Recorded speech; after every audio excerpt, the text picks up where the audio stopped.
Hey guys, it's Divided We Fall. Now I want to show you. This guy is a hockey player. Okay, that for the Rangers. His name's Gilles Grafton, and he's the most bizarre goalie. And this is a 15-minute documentary. I mean, it's just for research purposes and just you can watch it free anyway. So I don't know whose channel it is or anything. Anyway, first of all, let's start it out. What do you think his number is? Of course it is. The hockey world hasn't produced a more fascinating character than WHA and NHL goaltender Gilles "Looney" Grafton. I might stop it throughout. Southern one, marked by sex, drugs, and rock and roll, overshadowing his unique talent that made him one of hockey's most promising young goaltenders. Here's the story of the man behind the iconic goalie mask, the eccentric oddball who hated hockey, but became one of the game's most memorable characters. I don't remember this guy, and I'm a big hockey fan. Oh, I'm gonna be stopping and starting maybe to say a couple of things, or I'll fast forward, maybe just check it out. Gilles Grafton was from another planet. I mean, he was the most bizarre person I've ever seen. That's him. Gilles Grafton was born on July 28, Gilles Grafton. That's how you say his name. Gilles Grafton. Fucking Canadians. 1952 in Montreal, one of 5 children of Fernand and Therese Grafton. His older brother Norm would eventually play in the NHL for several teams over 5 seasons. That fang. Gilles became a goaltender when his Pee Wee team's goalie, Dan Bouchard, yes, that Dan Bouchard, was promoted to the Bantam team, and the team needed a goalie. So they chose the smallest player, which happened to be Gilles, to replace him. To that point, Gilles had never played the position. Gilles was a standout through Bantam and midget hockey, and eventually moved on to Junior B in LaSalle, where he notably endured 2 severe concussions, both of which required hospitalization. These painful incidents soured Gilles on hockey. On the verge of quitting hockey for good, Grafton was enticed to continue when he received a surprise offer to play goal for the Oshawa Generals of the Ontario Hockey. Let's see if it's 33 again. Association. The Generals boasted several NHL stars such as Terry O'Reilly, Bob Hound Kelly, and George Ferguson, but the team struggled through the 69-70 and 70-71 seasons. Grafton played decently, but allowed 5 goals per game. The fortunes of the Generals and Grafton improved dramatically in 1971-72 as the team posted a 35, 18, and 10 record, with Grafton allowing 3.55 goals per game to earn a second All-Star team selection behind Michel Bunny-Larocque of the Ottawa 67s. He's fucked up. Grafton was drafted by the Buffalo Sabres in round 5 of the 1972 draft, and GM Punchy Imlach offered him $9,000 for 2 seasons, plus a $5,000 bonus and a sure ticket to the minor leagues. Luckily for Grafton, the fledgling World Hockey Association was now on the scene, and the Ottawa Nationals offered him $25,000 per year over 2 years and a $20,000 signing bonus. Grafton signed on with Ottawa to share goaltending duties. That looks like one of my friends. It really does. And he looks high as fuck. This is the only picture where he kind of doesn't look that high. To the veteran Les Binkley. On his face. Aside from Binkley, Wayne Carlton, and Brian I think they put those eyes in because he couldn't fucking open Conacher, the Nationals had little NHL experience, but were a hard-working collection of minor leaguers and recent juniors. The 20-year-old Grafton had a stellar rookie season, posting a 25-22-3 record and a solid 3.71 goals against average. Grafton and Binkley were particularly strong in a 4-game playoff loss versus the eventual champion New England Whalers. In Game 2, Grafton stopped 52 shots, but the overmatched Nationals lost in overtime. Dang. Stopped 52 shots. 32 was his number there. Yeah, his number's 32. Hey, Kevin Bacon here. I want to give you a chance to win. Never a good sign, guys. If your number's 32 or 33, never a good sign. You know that. Boom! See? I love hockey. So they were saying something about this guy, and that's just what made me click on it. I love hockey, but it said something about the magic goalie the goalie that hated hockey, I think it was called, but the NHL. It's a PHA public documentary. It's only 15 minutes, so I guess I am not stealing someone's work. Okay. Anyway, it's just a hockey game. It's this guy. I've never heard of him. I know every hockey player. Come on, you guys. This is insane. This guy's a Mandela effect. Anyway, he's got the Thundercat helmet, face mask that he wears as goalie, and he looks just like fucking Will Ferrell did after filming Thundercats, and he went on to Saturday Night Live or some show, but really I think he came out of a basement of kids face painting a birthday party, as it were. I think you know what I'm talking about. Anyway, now his number's 32. When your numbers are 32, 23, and 33, it's not a good sign, guys. Let's watch this guy. The Nationals franchise officially moved to Toronto for the 73. He's been injected into this time. 374 season and became the Toronto Toros under the ownership of John Bassett. Grafton posted another strong season with a 3.53 goals against average in 57 games. At midseason, he replaced injured Al Smith. Also, look, 33, boom. Also, anyone that knows about hockey a lot, talk to me, man. Talk to me. Leave a comment. I need to know who these people are. Have they been around? Have you heard of them? Well, I guess I was born in 74. So, but hockey still looks the same as it did in 73 as it does right now. In the WHA All-Star game in Minnesota, the Toros finished second in the East Division and defeated the Cleveland Crusaders in round one, but lost to the upstart Chicago Cougars in the semifinals. Holy shit! He allowed only 25 goals in 10 postseason games. Can you believe that? This dude's a man. Finals. Perhaps Grafton's most notable adventure during the season was skating around the practice rink naked, which may or may not have been. There you go, homie. This dude's crazy. The inspiration for a similar scene in the movie Pay off a Slapshot. debt. In the offseason, the Toros stunned the hockey world by signing NHL legends Frank Mahovlich and Paul Henderson, along with Czech defector Vaclav Nedemansky. With his contract up for renewal, Grafton took advantage of a bidding war between the Buffalo Sabres and the Toros, and eventually it signed a 5-year deal with Toronto at $101,000 per season, plus a $100,000 signing bonus. The Toros also threw in the use of a Porsche 911S Targa. At about this time, the outspoken Grafton was the subject of numerous... That looks like my friend Patrick, exactly. We used to do intravenous heroin like 15 years ago. And, he's a good-looking guy. You can see he's high on something, probably a handful of pills. But his eyes aren't big or particularly big or particularly small. That doesn't mean shit. Look at him. He's fucked up. Yeah, you don't streak your own hockey game. He just put his skates on naked. You're telling me this dude don't get voted? Or is not human? Media features. Him? In a nationally syndicated interview with writer Rory McGregor, Grafton revealed that he had a... Right here. This should be my my shot, right, yo? I can't fit it, can I? That's gonna be my...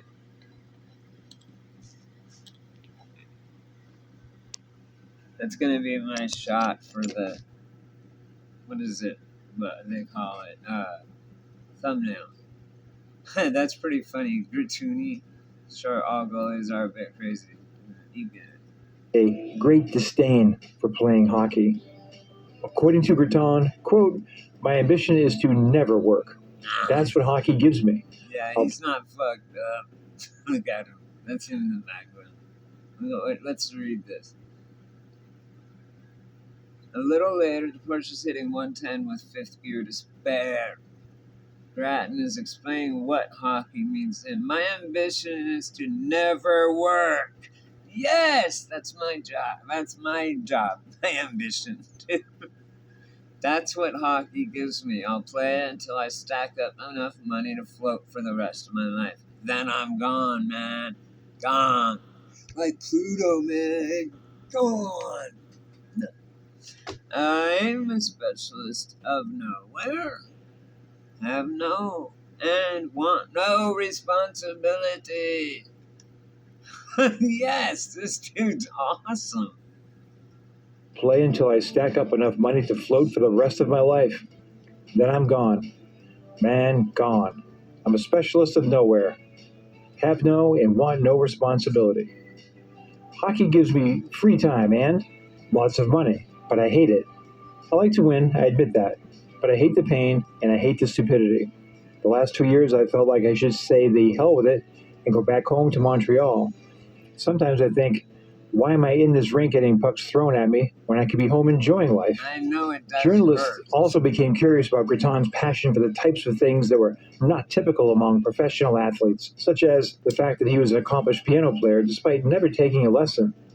And he also played guitar in a band. Gilles was a believer in reincarnation. Grafton could describe in great detail events that he says happened to him in previous lives. Well, the one in Germany, I was a doctor. I lived in the center of Germany. In Spain, I lived in southern Spain, and I was in the army. An avid practitioner of astrology, Gilles once refused to play goal because the moon was in the wrong place in the sky. And finally, transcendental meditation was central to Gilles' life, but he avoided it on game days for fear it would make him too passive. To his ex-teammates, Gilles remains a perplexing character. Man, he had a different outlook of life, but maybe because he smoked a lot of different stuff over the years, but he really thought he'd been reincarnated. Prior to the 74-75 season, Grafton reluctantly agreed to play for Team Canada 74 in the second 8-game Summit Series versus the Soviet Union. The team was composed of WHA players, and Grafton was slated to be the third goaltender behind Jerry Cheevers and Don Smokey McLeod.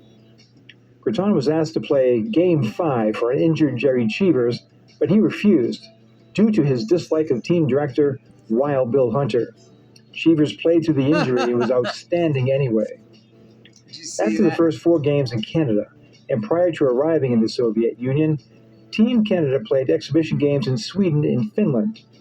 Grafton played 2/3 of a game in Finland and played well, but he made headlines as he appeared nude on the front page of a Finnish newspaper. Back in Canada, Grafton and the star-studded Toros enjoyed a solid 74-75 season, finishing second in the Canadian division with a 40-32-8 record. Grafton's enthusiasm soured at mid-season, however, when coach Billy Harris resigned due to personal reasons. Grafton was heartbroken as he and Harris were close. He felt even worse when an injured player, Bobby Leduc, Because a gallon of gas costs $12 in Norway, one of the highest price in the world. Don't drive, fuck cars. was chosen to replace Harris as coach. Harris and Grafton had an understanding. That was, in a nutshell, Gilles could do whatever he wanted because Harris feared he would quit if he tried to discipline him. Grafton came completely unglued in the playoff quarterfinal series versus the San Diego Mariners, lamenting that he was physically and mentally unprepared. He is a Mandela effect. Anyone that knows hockey, that sees this, please. This documentary, it's on, if you've got this far, it's half over. But look at him. I think he's a... What's this? Why all the grainy photos? Come on now. Motherfuckers, like... To play, he was shelled for 5 goals in 2 periods in Game 1 and was replaced by Les Binkley for that game and the next 4. Lawrence. With the Toros down 2-3 in the series versus San Diego, Leduc asked That's like Grafton about... Steven Seagal, whose house I'd been to when he was with Kelly LeBrock. I was friends with his, or I don't know what I was friends with his nephew or some shit.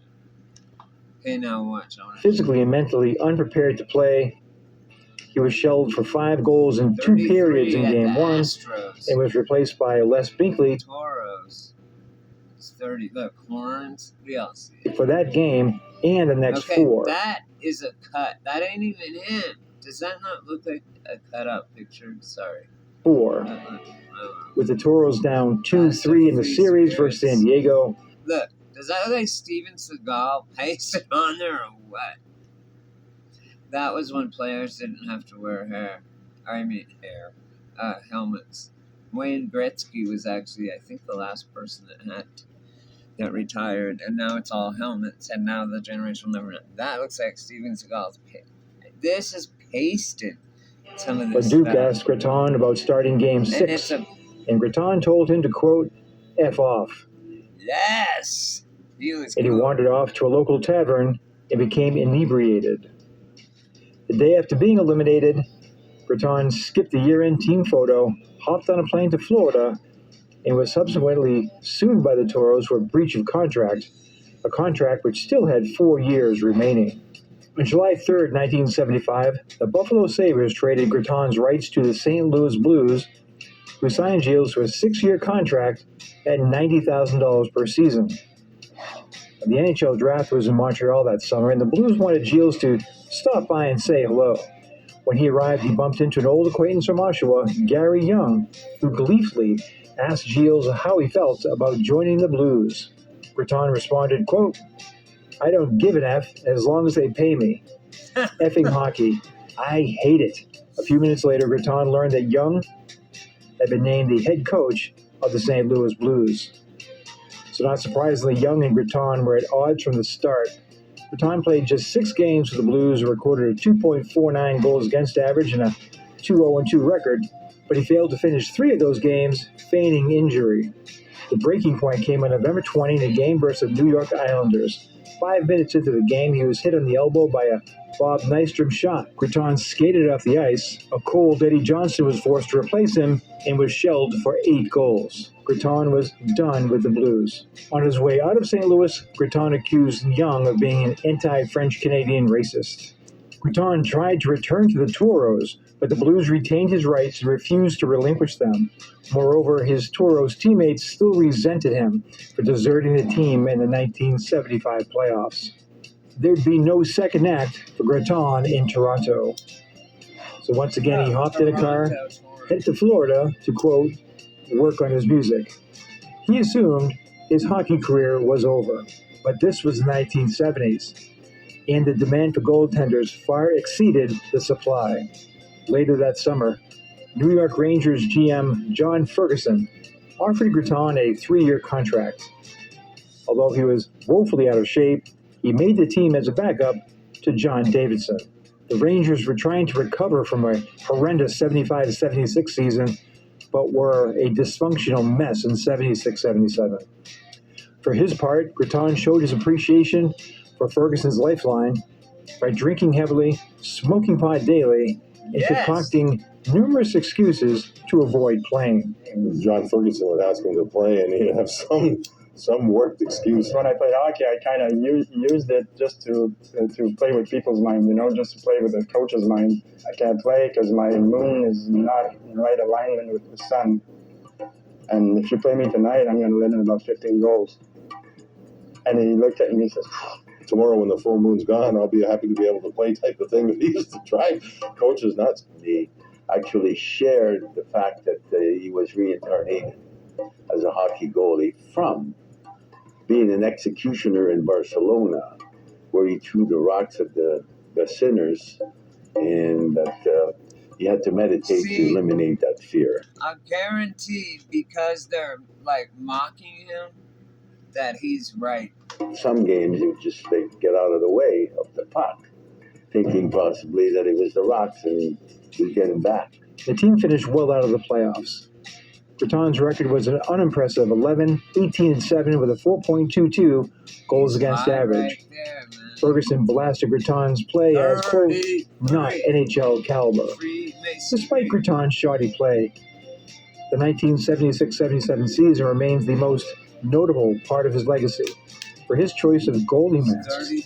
in an otherwise forgettable game versus the St. Louis Look at Blues. this mask. He had gone It's the one through I was 5 talking masks about. that season, and then, on January 30, 1977, he gained Who lifelong infamy remembers that? when he unveiled this Who remembers this? Hockey fans, please help me. Who the fuck remembers this? iconic mask. I was reading a National Geographic magazine, and I saw Unveiled this iconic. And this is his iconic mask, of which me, a hockey fan, has never heard of. Or this player, this goalie that hated hockey. Does anyone know about this? Please tell me. I believe it's a Mandela effect, but I would like to get Unveiled this iconic mask. I was reading a National Geographic magazine, and I saw that They could. Wow. Maybe that'll be my screenshot. Or my, what do you call it? That's cool. I can just hit this button and it takes a picture during. So he wanted it to look like this. Okay, his mask. the starter. I thought, wow, I should have. If I was a good YouTuber person, creator. Hey, sorry about because I'm recording my computer with my phone, obviously, and my phone goes in and out trying to focus on the stupid TV computer, and the computer is layered, so it's always going back and forth. Anyway, this is crazy. I've never heard of this dude, and I love hockey. This is supposed to be iconic. Come on. it'd be neat if I could make a mask out of that. As the game was starting, I put my mask on, and you could hear the crowd. Who's heard of this guy? 47 career NHL games. Gilles Grafton. I would go like, ooh, just like He's tripping. Look, this is this. If there was a guy out there that I had these kind of records and got high all the time, he's fucked up right here. Look at his eyes. Come on, guys. And that's his hockey mask. And he tells the coach to fuck off and all this. And I've never heard of this guy. No, not my timeline. wow, what's this, you know? And then the referee was looking at me, and they didn't start the game. They all Look at him. Does anyone remember this shit? Or is it a Mandela effect? Please let me know in the stood down the ice to see me. The referees and even the St. Louis players. And they kind of look at my mask and said, wow, man, that's really neat. And then they started the game. Berton's career would finally implode on March 10, 1977, when he refused to start again. And his numbers, of course, it's 33. That's it. That got my attention, and the fact that goals would like supernaturally not go in his goal. Game versus the Boston Bruins because, quote, the stars didn't align properly. The Rangers were forced to play rookie Dave Tatarian in the game, and he allowed. You think that's funny? Well, look at his mask. Boom. Now, if you guys have time, you can read this if you want. Look at him. If there was a dude doing this in hockey and his kind of numbers and he did all this stuff, trust me, I would fucking know it. I'm a hockey fan, big time. Colorado Avalanche. That's where I'm from. And I know we just bought them. They were the Nordiques, Quebec Nordiques. And we bought it as a whole package team, but whatever. Anyway, continue. 6 goals in the first period. I knew it. 33. 6 goals. Yeah. Well, it's always that. And he'd never play another NHL game. For that matter, Berton's NHL career was about to end as well. What if extraterrestrials are already here waiting for us to reach out? How about this? Did you know that there is a natural Demi method to regrow Lovato? teeth and gums that only 3% of the population even knows about? At training camp in 1977, Berton further alienated himself from Ferguson by calling him a liar in the press. He was promptly put on waivers, he went unclaimed, and was dispatched to play for the AHL New Haven Nighthawks. His stint in New Haven would consist of 1 game, the only minor league game he ever played, a 6-1 drubbing at the hands of the Binghamton Dust. This man has been injected into our reality.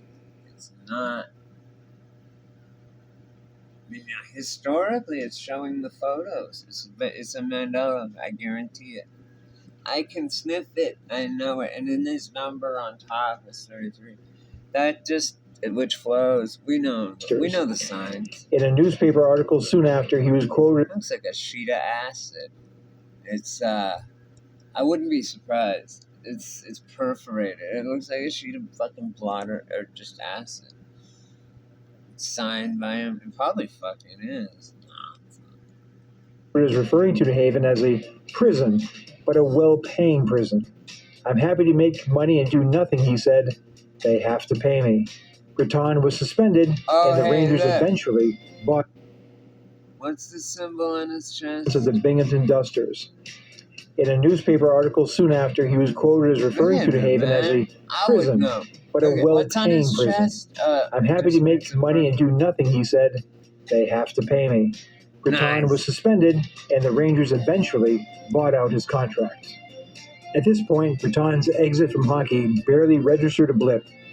For the goalie who was compared to Ken Dryden just 2 years before, his career was finished, and he'd soon be forgotten. He was just 25 years old. Grafton had some minor brushes with hockey throughout the years. He was a photographer at the World Ice Hockey Championships in the 90s in Vienna and Finland. Remember, he has a genius IQ. His IQ's 150. Worked at classic auctions in Canada. And of course, he penned his memoirs for the entertaining book Gratuny the Loony with author Greg Oliver. Writer Alan Abel once asked, is Gilles Grafton a harmless, amusing character or a disruptive? Alan Abel once asked, is he worked at classic auctions in Canada. And of course, he penned his memoirs for the entertaining book Gratuny the Loony with He's hot. See, on an opiate. See, it's just pin. Same with him. They were probably just hitting the fucking opium pipe. Author Greg Oliver. Writer Alan Abel once asked, is Gilles Grafton a harmless, amusing character or a disruptive force in the sport he once played so well? Neither. One thing is for certain, an outspoken free spirit like Gilles Grafton could have only played in the 1970s. And I would know about it, because that's where I'm from. Despite squandering his talent and alienating every team who hired him, he was always authentic, and for that, he's remembered fondly by his teammates. Looking back at that 1975 article with Roy McGregor, it's clear that Grafton began his career with a goal, and he achieved it. I hope when they lay me in my grave, there's someone there who can say, Grafton never worked a day in his life. If someone can say that about me, then I'll have achieved what I set out to achieve. I've already worked out my market. Here lies King Floater. Never worked a day in his life, but he was happy. Love that. Now, do remembers this? Cool. Who the fuck remembers that? That's weird. Maybe I'll make that my...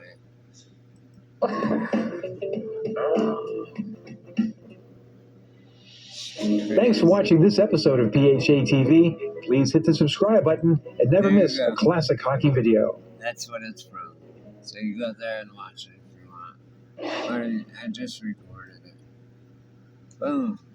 I hope you guys like that. Let me know what you guys think too, because I don't know, man. That's a trip.